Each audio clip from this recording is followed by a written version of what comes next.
अस्सलाम वालेकुम रहमतुल्लाहि वबरकातुहू। दोस्तों, जैसा कि इस दरमियान में बहुत सारी गलत अफवाहों के दरमियान एक न्यूज़पेपर की कटिंग बार बार लोग मुझे भेज करके उसकी हकीकत और हक्कानियत के बारे में जानना चाहते हैं। तो मैंने सोचा कि एक छोटी सी वीडियो बना करके आप लोगों को उसके हकायक से रोशनास करा दिया जाए और ये बता दिया जाए कि ये कोई नई बात नहीं है। जो 70 करोड़ रुपए हीरा ग्रुप के असेट्स को सीज किया गया है बाई रेड ईडी की तरफ से, तो मैं आप लोगों को बड़े बावसूख अंदाज में बताना चाहता हूं कि ये कोई नई बात नहीं है। ईडी के अपनी समझिए कि रिपोर्ट के मुताबिक जो कोर्ट और कचहरी में डाला गया है, 95 प्रॉपर्टीज ऐसी हैं जिसको ईडी ने अटैच किया हुआ है। ये रिपोर्ट है सन 2018 की, यानी कि जब से आलमा डॉक्टर नौहरा शेख साहिबा के ऊपर जो है शबखून मारा गया कंपनी पर, हीरा ग्रुप ऑफ कंपनीज पर, उस वक्त ही ईडी ने 95 100 के करीब लगभग प्रॉपर्टीज को सीज करने का और उसके असेट्स को मुंजमद करने का एक कोर्ट को जानकारी दी थी। तो ये 5 नई प्रॉपर्टियां कोई नई पैदा नहीं हुई है, ना इस दरमियान में कोई नई खरीदी गई है। उसी 95 प्रॉपर्टीज में से ये फिर से दोबारा उसी पर रेड मारा गया है और उसी की खबर अखबारों में छपाई गई है। इस तरह की बहुत सारी खबरें हम भी न्यूज़पेपरों में छपाते रहते हैं, उस पर इतना सीरियसनेस नहीं लिया जाता। लेकिन अब चूंकि 70 करोड़ रुपए की बात हीरा ग्रुप ऑफ कंपनीज की 5 नई जायदादों के बाद और इस तरह से एक नई कटिंग और नई तारीख के अखबार के साथ ये बात एक मासूम और भोला भाला हिंदुस्तानी आवाम जो है वो इससे गश खा जाता है और उससे घबरा जाता है, जबकि उसके मुनासिब और मुस्बत भी पहलू, निगेटिव पहलू देख करके खुद को परेशान करना शैतानों का काम। जो अफवाहें फैलाते हैं ग्रुपों में, सोशल मीडिया पर बैठ करके, यूट्यूब पर, उनसे अगर कोई पूछने वाला हो या उनको जवाब देने वाला हो तो इस अंदाज में भी पूछा जा सकता है कि क्या ये 5 प्रॉपर्टीज क्या नई पैदा हो गई हैं क्या हिंदुस्तान की सरजमीन पर। उस 95 प्रॉपर्टीज में जो ईडी ने इससे पहले 2018 से अटैच करके अदालतों को जो बताया है, वो क्या ये 5 प्रॉपर्टी उसमें नहीं थी? सबसे पहली लाइन में 1 2 3 4 5 6 की तादाद में पहली सीक्वेंस में ये 5 प्रॉपर्टीज थी और उसी पर फिर से उसकी एक बार रिपोर्ट छपवा करके लोगों को वर्गलाने की, लोगों को परेशान करने की एक बार कोशिश की जाती है। इन सब चीजों से मुस्बत भी रिजल्ट निकालने की जरूरत है। कैसे मुस्बत रिजल्ट निकालने की जरूरत है मैं आप लोगों को बताना चाहता हूं। 70 करोड़ रुपए की सीज्ड की गई property Heera group of companies, उसका मुस्बत पहलू यह है कि भाई लोगों को पैसे देना हीरा ग्रुप ऑफ कंपनीज को। 95 प्रॉपर्टीज ईडी ने बताया था और एसएफआईओ ने 110 प्रॉपर्टीज बताया है, यानी कि ये बात इस बात की तस्दीक कहलाती है कि जो हीरा ग्रुप ऑफ कंपनीज ने ये कहा है, उसकी सीईओ आलमा डॉक्टर नौहरा शेख साहिबा ने कहा है कि मेरे पास या मैं या हीरा ग्रुप ऑफ कंपनीज इतनी लायबिलिटी रखती है, इतनी हैसियत रखती है कि आप लोगों के पैसे चुटकियों में दे सकती है। इन 70 करोड़ रुपए का एक अदना सा मिसाल ये भी समझा जा सकता है। उसकी मुस्बत दलीलों में से एक दलील ये भी कही जा सकती है कि भाई ये 95 प्रॉपर्टीज में से बाहर थी क्या ये प्रॉपर्टीज, या उन्हीं में से ये भी है, या एसएफआईओ ने जो 110 प्रॉपर्टी दी है या बताई है अपने एफिडेविट में, क्या ये उससे बाहर है? अगर बाहर नहीं है तो इतना वावेला मचाने की क्या जरूरत है? अगर 5 प्रॉपर्टीज की तादाद 5 प्रॉपर्टीज की कीमत 70 करोड़ रुपए होती है बाई ईडी, बाई डिपार्टमेंट और बाई न्यूज़पेपर कटिंग के, हालांकि उतना नहीं होता, और भी होता है, ज्यादा होता है, कम होता है, कई बार वर्गलाने के लिए ज्यादा भी बताया जाता है, कई बार वर्गलाने के लिए कम भी बताया जाता है, लेकिन मार्केट वैल्यू कुछ और होता है। तो मैं कहता हूं 70 को 70 ही नापा जाए। 5 प्रॉपर्टीज अगर 70 करोड़ की है तो यह इस बात का तस्दीकनामा है कि हीरा ग्रुप ऑफ कंपनीज इस बात की हैसियत रखता है कि लोगों को पैसे की अदायगी फटाफट कर देगा, क्योंकि उसके पास असेट्स, और जैसा कि हीरा ग्रुप ऑफ कंपनीज कहता है कि हमारे पास जराए हैं, तो वो जराए यही चीज है। तो कोई नई बात नहीं है। उन 95 ईडी की रिपोर्ट के मुताबिक, उन 110 यानी कि एसएफआईओ की रिपोर्ट के मुताबिक ये भी उसी में से एक प्रॉपर्टी है। मुस्बत 2 बातें बता दी। तीसरी बात मैं आपको बताना चाहता हूं कि जब किसी प्रॉपर्टी पर ईडी का अटैचमेंट होता है, किसी भी बवाल में, किसी भी झगड़े और तनाजा में, तो उसका एक मुस्बत पहलू यह होता है कि ईडी जैसे डिपार्टमेंट ने इसको अटैच कर लिया है, अपनी निगरानी में ले लिया है, तो इस दरमियान में, इस तनाज़ात के मौसम में कोई दूसरा लैंड ग्राइबर इस पर उंगली नहीं लगा सकता। ये ईडी का अटैचमेंट है। ईडी ने अपनी निगरानी में ले लिया। अटैचमेंट का मतलब अपनी हिमायत में, अपनी मातहती में। और इसका एक सबूत यह भी है कि हीरा ग्रुप ऑफ कंपनीज की ही प्रॉपर्टी है, वरना ईडी को क्या जरूरत थी कि उस पर अटैचमेंट लगाता।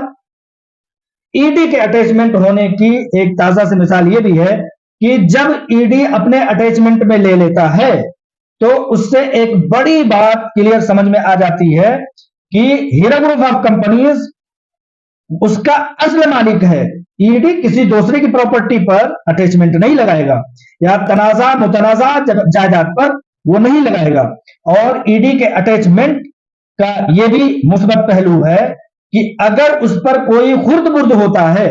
तो ED Heera group of companies की तरफ खड़े होकर के कि मेरी रिपोर्ट में, यानी कि ईडी कहेगी कि मेरी रिपोर्ट के मुताबिक, मेरी जांच पड़ताल और मेरे तमाम सलाहियत के मुताबिक ये प्रॉपर्टी हीरा ग्रुप की है, क्योंकि अटैचमेंट में हमने इसी नजरिए और इसी हकायक की बुनियाद पर लगाया है। मिसाल के तौर पर अभी पिछले दिनों एसए कॉलोनी टोली चौकी में एसए बिल्डर सैयद अख्तर ने हीरा ग्रुप ऑफ कंपनीज की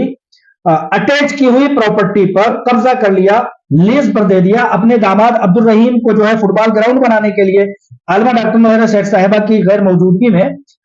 ये सब काम किए। और क्या किया, एसए बिल्डर सैयद अख्तर टोली चौकी हैदराबाद के लैंड ग्राइबर ने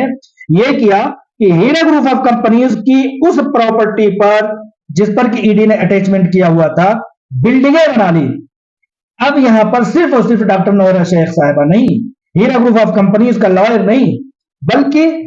ईडी का लॉयर भी आकर के खड़ा होगा और कहेगा कि ये प्रॉपर्टीज मेरे मुताबिक, यानी कि ईडी के मुताबिक, ये हीरा ग्रुप ऑफ कंपनीज की थी, है और रहेगी, क्योंकि इस पर हमने अटैचमेंट लगाया। दौरान अटैचमेंट, जब ईडी ने अटैचमेंट किया उस पर, उसके बाद अगर कोई कंस्ट्रक्शन करता है, कोई खुर्द-बुर्द करता है, किसी तरह का इंक्रोचमेंट करता है, तो उस पर ईडी भी एक शवाहिद और एक गवाही और एक सबूत के तौर पर हमारे साथ खड़ी होगी। दूसरी सबसे बड़ी मिसाल जुबली हिल, हैदराबाद जुबली हिल में एक ख्वाजा मोइनुद्दीन नामी ऑफिसर आकर के हीरा ग्रुप ऑफ कंपनीज के बंगले में काबिज होता है और उसके कागजात बना लेता है अपने साले और अपनी बीवी के नाम से। हालांकि उस पर अटैचमेंट है। मैंने ईडी से उसके ट्विटर हैंडल पे पूछा है कि सर ये कैसे मुमकिन हो सकता है कि ईडी का अटैचमेंट हो, ये कह करके कि ये property Heera group of companies की है, लेकिन फिर भी एक लैंड ग्राइबर आता है, जमीन माफिया आता है और उसमें अपना दखल करके वहां पर पड़े हुए सामानों को लूट लेता है और अपने इस्तेमाल में ले लेता है, उसमें रहाइश अख्तियार कर लेता है। तो मैंने यूं पूछा कि केंद्र के ईडी को यह चीज पता होना चाहिए, पता लगना चाहिए कि ईडी के अटैचमेंट के बावजूद एक ख्वाजा मोइनुद्दीन नामी शख्स उस पर आता है और काबिज हो जाता है। तो ये चीज इस बात की दलील है, ईडी का अटैचमेंट यहां पर दलील है कि ये property Heera group of companies की है